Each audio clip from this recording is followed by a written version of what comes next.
사회 심리학 용어 중에 이런 용어가 있습니다. 정상성 편견이라고 하는 용어인데요. 사고가 발생했거나 재난이 발생했을 때 피해가 당연히 예상되지 않습니까? 피해가 예상되는 상황인데도 불구하고 별일 아닐 거야. 아무 일 없을 거야. 괜찮을 거야. 하고 쉽게 생각했다가 막상 뚜껑을 열어보니까 사고가 반복되고 재난이 반복되는 그런 현상을 일컫는 용어입니다. 이런 거죠. 과거에도 그런 일이 있었는데 별 문제 없이 지나갔잖아. 이번에도 괜찮을 거야. 하는 이 아니란 생각. 그런 일이 있었지만 뭐 어때? 시간이 지나면 다 해결될 거야. 라고 하는 그냥 막연한 생각. 괜히 소란스럽게 이런 문제 처리했다가 문제 더 복잡하게 만들 수 있어. 그러지 말자. 괜찮을 거야. 라고 하는 이 부정적인 생각들. 이런 생각들이요. 서로 마치 실뭉치가 뭉치는 것처럼 하나로 뭉쳐져서요. 이 정상성 편견이라고 하는 것을 만들어낸다라고 합니다. 사도 바울이요. 갈라디아 교회가 지금 문제를 겪고 있는 그 상황을 보면서요. 그 문제에 대해서 가볍게 여기지 않았습니다. 어떻게 진단하냐면요. 심각한 영적 위기 상황으로 진단하고요. 그렇게 갈라디아 성도들을 지금 대하고 있는데 오늘 우리가 살펴본 이 본문 말씀은 갈라디아 교회 성도들을 향해서 거짓 교사들이 거짓 가르침을 전하였고 그 가르침에 빠져들어서 정작 복음의 진리를 떠나버리는 갈라디아 성도들의 모습을 보면서 사도 바울이 가지는 안타까운 마음이 드러나 있습니다. 사도 바울이 두 번에 걸쳐서 어리석다라고 계속 말하고요. 다섯 번의 직설적인 질문들을 사용하면서 사도 바울이 갈라디아 교회 성도들이 다시 하나님의 그 복음 앞으로 다시 돌아올 것을 호소하고 있습니다. 특별히 이들이 처음 예수님을 믿었을 때 모습을 이 사도 바울이 계속해서 떠올리는 거예요. 그러면서 당신들 갈라디아 성도님들 여러분들 처음 예수님 만났을 때 그 하나님의 복음을 여러분이 듣고 그 복음에 대해서 감격했을 때 그때 어떤 경험했나요? 그때 경험 한번 떠올려 보세요. 다시 한번 되새기게 합니다. 성령님이 찾아오셔서 그들 가운데 성령님이 찾아오셔서 이제 거듭난 삶을 살게 되고 이제 하나님 앞에 거룩한 길을 걸어가게 된 것, 그것이 모두가 율법을 잘 지켜서 된 게 아닙니다. 여러분들 복음을 듣고 예수 그리스도를 믿었기 때문에 그렇게 된 겁니다 라는 것을요 강조하고 있습니다. 여러분 시간이 흘러간다고 해서요 우리의 신앙이 그 시간의 흐름 속에서 자동으로 아무런 우리가 노력 없이 성장합니까? 그렇지 않잖아요.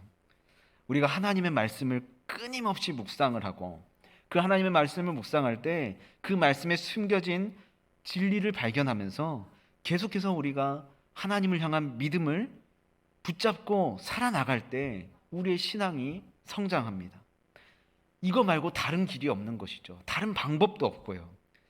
우리가 하나님을 향한 그 믿음 끝까지 붙들면서 그 믿음의 길 끝까지 우리가 완주하고 달려나가기 위해서 필요한 게 무엇일까? 사도 바울이 이렇게 얘기합니다. 갈라디아서 3장 1절 말씀 합독하겠습니다. 어리석도다 갈라디아 사람들아, 예수 그리스도께서 십자가에 못 박히신 것이 너희 눈앞에 밝히 보이거늘 누가 너희를 깨더냐. 아멘. 사도 바울이 이렇게 얘기하는 거죠. 당신들 갈라디아 성도님들 뭐 하십니까? 왜 한눈 팔고 계세요? 라고 얘기하는 겁니다. 사도 바울이 1절과 3절 말씀에 거듭해서 어리석도다라고 하는 말을 사용하고 있는데 이것은 갈라디아 교회 성도들에게 어떤 모욕이나 무시하거나 그런 어떤 감정이 있어서 하는 말이 아닙니다.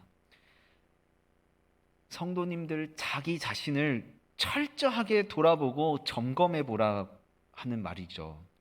예수님을 믿으며 살아가는 것에 어려움을 느끼는 사람들이 많이 있습니다. 많다라고 얘기합니다. 그런데 그 이유 중 가장 많이 언급되는 것은 뭐냐면요. 바쁨입니다. 바쁨. 하지만 그 바쁨이 실질적인 이유가 되냐? 또 그렇지 않거든요. 아주 작은 일부분에 지나지 않습니다. 나 자신의 형편과 상황, 그리고 나 자신의 인생을 누군가에게 맡겨야 되는데 맡기고 싶지 않은 거예요. 나의 삶의 주권을요, 우리가 예수 그리스도께 맡기는 삶을 살아나가야 되는데 예수님께 막상 맡기려고 하니까 맡기고 싶지 않은 거예요. 그러니까 맡기려고 하지 않다 보니까 어려움을 느끼는 것이죠. 그게 근본적인 이유입니다. 여러분, 우리에게 필요한 것은 다른 게 아닙니다. 예수 그리스도고요. 우리가 예수 그리스도께 집중하는 것, 그것이 우리에게 필요합니다. 사도 바울이 예수님께서 십자가에 달려 돌아가신 것이 눈앞에 밝히 보인다라고 1절 말씀에서 우리에게 전해주고 있습니다. 이 말은요, 사도 바울이 갈라디아 성도들에게 복음을 전할 때 마치 예수 그리스도께서 그들의 눈앞에 달려 돌아가신 것처럼 복음이, 사도 바울이 전하는 복음이 성령의 능력을 통해서 그들에게 생생하게 전달되는 것을 사도 바울이 직접 보았다라고 하는 겁니다. 그런데 바울이 그렇게 보았던 것처럼 바울이 전하는 복음을 들은 갈라디아 교회 성도들도 그 광경을 생생하게 보았다는 겁니다. 생생하게 눈으로 본 것처럼 복음을 받아들였고 그 복음을 받아들임으로 인해서 너무나 행복해했습니다. 사도 바울이 그런 갈라디아 교회 성도들에게 얘기하는 거예요. 아직도 그런 기억이 선명한데 당신들이 어떻게 하나님께 받은 은혜를 헛되이 여기고 십자가에 못 박히신 예수 그리스도께서 당신들의 눈앞에 계신데도 이 하나밖에 없는 진리를 떠나서 율법의 행위를 첨가하여 구원에 이른다 말하는 어떤 그 잘못된 길로 왜 다시 돌아가려고 합니까? 라고 한탄하면서 안타까워하면서 그들을 향해서 얘기하는 겁니다. 장로교 신앙의 핵심 문서로 꼽히는 웨스트민스터 신앙 고백서라고 하는 문서가 있는데요. 그 웨스트민스터 신앙 고백서에는 이런 내용이 담겨 있습니다. 하나님의 거룩하심과 우리의 최상의 행위의 사이에는 여전히 메울 수 없는 불균형이 존재한다 라는 기록이 있습니다. 이 틈을 채울 수 있는 것이 딱 하나 있어요. 그것이 뭐냐면요, 바로 예수 그리스도입니다. 예수 그리스도밖에는 이 틈을요 메울 수 있는 것이 없습니다. 예수 그리스도가 아니고서는 안 된다는 것이죠. 우리가 신앙생활 하면서 주변을 의식하게 됩니다. 나도 모르게. 그런 적 있지 않으십니까? 다른 사람의 시선에 내가 그래도 믿는 사람으로서 좀 다르게 보여야 될 텐데 이런 마음이 우리 안에 들 때가 있거든요. 근데 그것이 아니라 예수 그리스도를 향해서 우리가 얼마나 집중할 수 있느냐, 그것이 더 중요합니다. 갈라디아서 3장 2절 3절 말씀에서 사도 바울이 이렇게 얘기합니다. 갈라디아서 3장 2절부터 3절 말씀을 우리 합독하겠습니다. 내가 너희에게서 다만 이것을 알려 하노니 너희가 성령을 받은 것이 율법의 행위로냐 혹은 듣고 믿음으로냐, 너희가 이같이 어리석으냐, 성령으로 시작하였다가 이제는 육체로 마치겠느냐. 아멘. 사도 바울은 우리가 성령을 받은 것, 그것 또한 율법 지켜서 받은 거 아닙니다 라고 얘기합니다. 우리가 복음을 듣고 그 복음을 믿었기 때문에 우리가 그 복음을 믿음으로써 성령을 받았다라고 얘기하는 겁니다.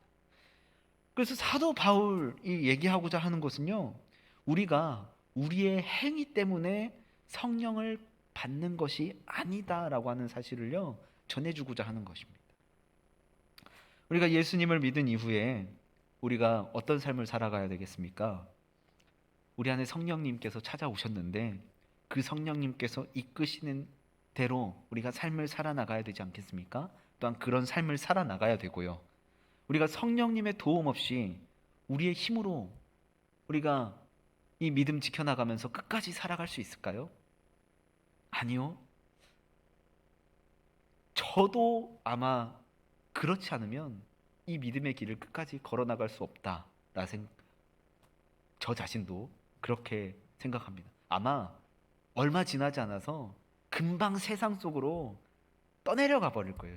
저도. 언제 하나님 믿었냐는 듯이 그냥 세상 속으로 휩쓸려 버릴 겁니다. 여러분들 한번 생각해 보십시오. 내가 성령님의 도움 없이 내 힘으로 진짜 이 믿음의 길까지 걸어나갈 수 있을까? 한번 질문 한번 던져보시기 바랍니다. 우리가 무엇인가를 해야만이 우리 안에 있는 영적인 그릇에 뭔가를 채울 수 있고 내 영적 그릇이 더 커지고 달라질 것이라는 생각을 종종 하게 됩니다. 그런데 사도 바울은요, 그런 생각하지 말고 그런 생각 버리십시오라고 얘기합니다. 여러분, 예수님의 제자들 한번 떠올려 보십시오. 그리고 복음서를 살펴보면서요, 예수님의 제자들의 모습을 다시 한번 돌아보셨으면 좋겠습니다. 복음서에 나타난 예수님의 제자들의 모습, 그리고 사도행전에 나타난 그 제자들의 모습 한번 비교해 보셨으면 좋겠어요. 얼마나 다릅니까? 근데 사람이 갑자기 변하나요? 아니죠. 사람은 갑자기 변하지 않습니다. 이 복음서에 나타난 제자들과 사도행전에 나타난 제자들의 모습이 변한 것은요, 다른 것이 아닙니다. 이들 가운데 성령님이 찾아오셨고 성령님의 도움을 받아서 이들이 성령님께서 이끄시는 대로 살아갔더니 그들의 모습이 달라지게 된 것입니다. 그리고 달라질 수 있던 거고요. 사도 베드로가 사도행전 2장의 설교 마지막 부분에서 이렇게 전합니다. 사도행전 2장 38절부터 39절 말씀입니다.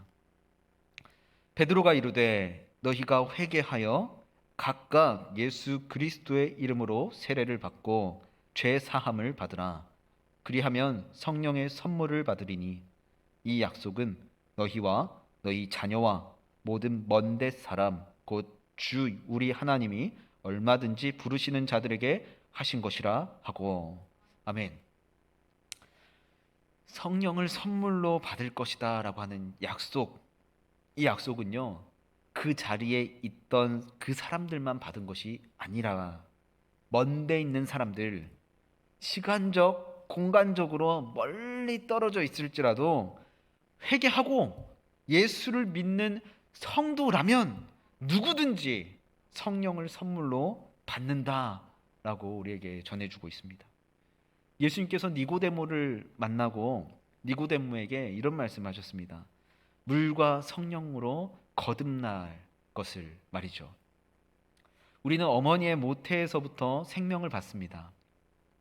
그리고 하나님으로부터 성령님을 통해서 생명을 공급받습니다. 우리가 거듭나게 될 때는요, 육체의 생명이 아니라, 육신의 생명이 아니라 성령님께서 우리에게 주시는 진짜 참된 생명을 공급받는 것입니다. 성령님께서 우리 안에 찾아오셔서 우리가 하나님을 아버지라 부를 수 있도록 하셨습니다.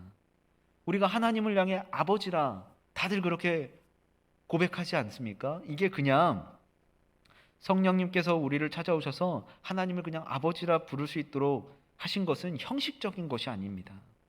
성령님께서 우리와 언제나 늘 끝까지 함께 하신다라고 하는 증거입니다. 우리 육신이 시간이 지나면 그렇지 않습니까? 배고프다고, 그리고 가만히 있으면 더운데, 특히 더운 곳, 사막이나 열대지방을 가게 되면 목마름을 느끼게 우리 육신은 신호를 보내지 않습니까? 그런 것처럼 성령님께서 우리 안에 있으면요, 우리 영혼이 배고프다고, 목마르다고 이렇게 우리에게 신호를 보냅니다. 그러면서 살아계신 하나님 만나야 되는데 라는 신호를 계속해서 보냅니다. 우리가 하나님을 예배할 때도요, 그냥 형식적인 것이 아니라 우리가 성령님께서 우리와 함께 하시기 때문에 그 성령님의 도우심을 따라서 우리가 살아계신 하나님을 예배할 수 있는 거고요, 우리가 그 살아계신 하나님을 예배하면서 하나님께 온전히 영광을 올려드릴 수 있는 겁니다. 우리가 살아가는 이 세상 어떻습니까? 우리의 능력으로, 우리가 가진 경험으로, 시간이 흐르며 쌓여가는 어떤 경험으로 쉽게 버틸 수 있으신가요? 아니요. 너무 힘든 세상입니다. 가면 갈수록 너무 빠르게 변하고 그 빠르게 변하는 세상 속에서 우리의 경험, 우리의 그동안에 가졌던 능력보다 또 다른 한 단계를 세상은 더 원하거든요. 우리가 가지고 있는 것만으로는 버티기 너무나 힘듭니다.